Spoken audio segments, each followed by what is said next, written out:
Voilà, het is vandaag 26 oktober 2018. Ik ben hier in Vogelwaarde.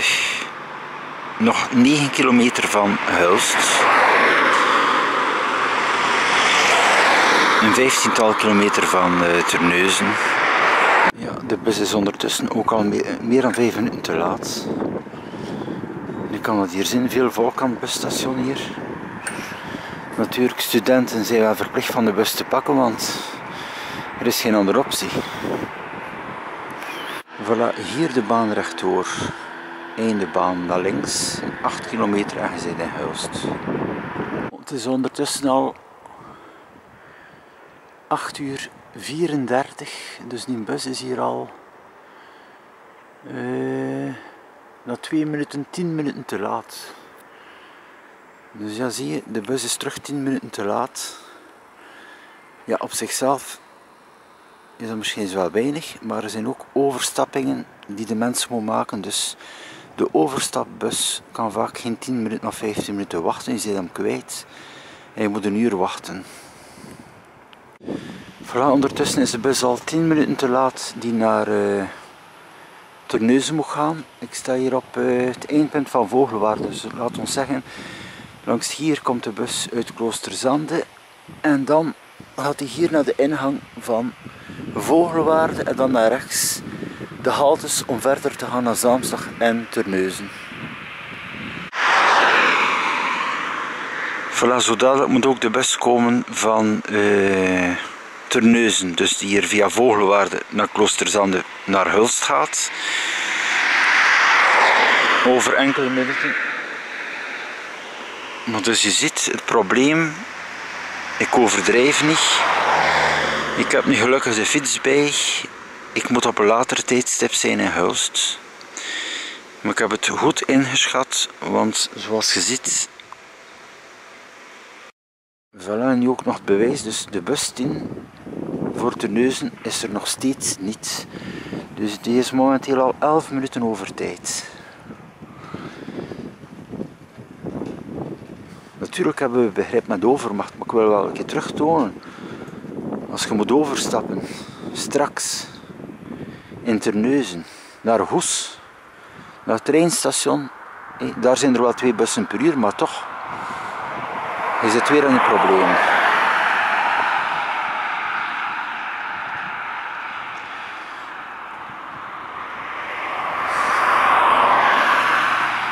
Ja, waar is de bus 10? Ja, het is heel simpel, ieder rechtdoor ga je naar Kloosterzande en hier dus heb je wegen door de, van die boerenwegen, laten we zeggen, dat je kan een verkorte weg nemen om dan naar Hulst te gaan, maar bon, dat is normaal niet de normale busroute, dus het is geen eenvoudige zaak voor de bus van die binnenwegen te nemen natuurlijk, hè. Dus, maar er is nog altijd geen bus 10. Ja, je ziet het bewijs, de bus 10 komt er niet. Ondertussen 13 minuten over tijd al. Ik ga hier terug naar de ingang van Vogelwaarde.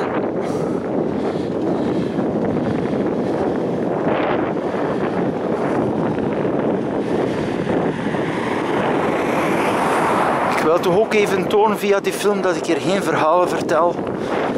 Om toch eventjes de mensen die hier interesse voor hebben, de nadruk op te leggen op de ernst van die busproblematiek. Het is bijna 9:15, hier heb je het bewijs.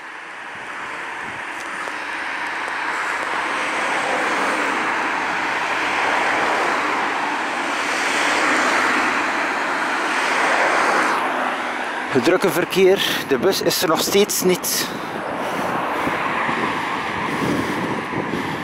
Bijna 20 minuten over tijd.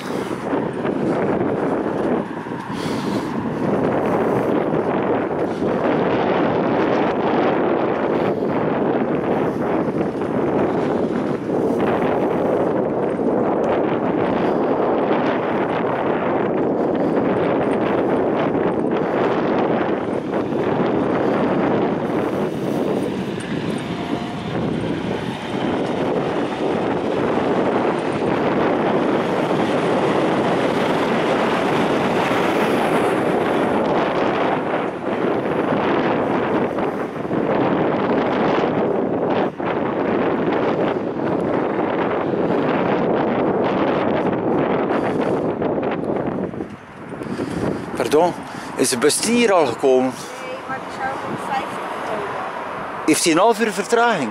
Ja. Oei, want ik heb iemand die daar wacht. Ja, je komt op de 50. Oei, oké, ja, bedankt hoor. Voilà, ik heb het even...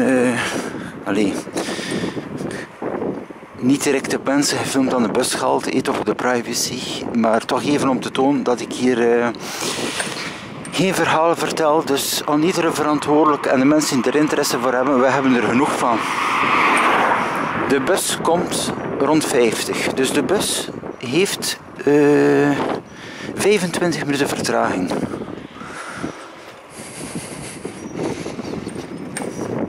Toen ik de bus moest nemen, heb ik alle soorten zaken meegemaakt. Nu is het terug hetzelfde. Zie, ik ben hier nu sporadisch met mijn fiets op die 26 oktober. De bus komt niet. Ik kan je verzekeren, als je op je werk moet zijn, je bent bijvoorbeeld te werk gesteld in de winkel, op je studies.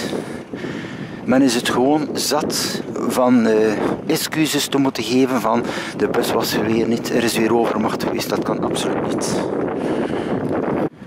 Voilà, beste mensen, men is 25 minuten over tijd, daar is de bus 10. Het is wekelijks hetzelfde verhaal.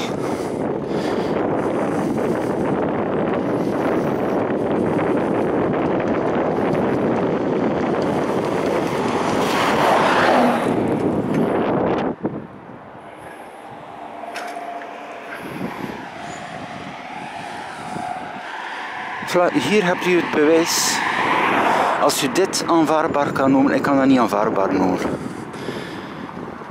Iedere week komt men te laat, overal waar men naartoe moet. En men moet gewoon de volle prijs betalen. Iedereen weet het. De dure ritten, en daar blijft het bij. Voilà, dat was nog een kort verslag op deze 26 oktober. Ik hoop dat men niet meer zal twijfelen aan mijn films. Het zijn echte films. Het is een verslag die klopt. De realiteit. Ik kom hier spontaan en je ziet het resultaat. Wij kunnen als pendelaars ons niet permitteren van iedere dag in stresstoestanden te komen omdat men niet weet hoe laat dat de bus zal aankomen. Ik heb nog gesproken met mensen buiten beeld. Ik heb ze natuurlijk niet gefilmd. Het is namelijk zo. De meeste zijn studenten. Anderen moeten naar hun werk. Winkelbedienden en zo. Die komen gewoon een half uur te laat. En de bus die een uur ervoor was het blijkbaar ook een raar verhaal. Dat kan toch absoluut niet. Waar is de dienstverlening? Als de bus niet tijdig kan zijn, moet er een alternatief komen, onmiddellijk. Bijvoorbeeld in iedere dorp een haltetaxi beschikbaar. Heeft de bus ergens problemen, dan moet de taxi inspringen en kan hij de pendelaars op tijd afzetten op hun locatie. De mensen betalen ervoor, mensen hebben abonnementen. En wat krijgen ze ervoor terug? De kans op verlies van hun werk, te laat op hun studies, stresstoestanden. Het is wekelijks, week na week, in Zaamslag, in Vogelwaarde, in Kloosterzande.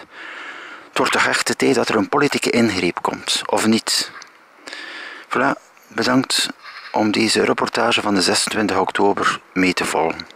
Over opnieuw het openbaar vervoer hier in Zeeuws-Vlaanderen.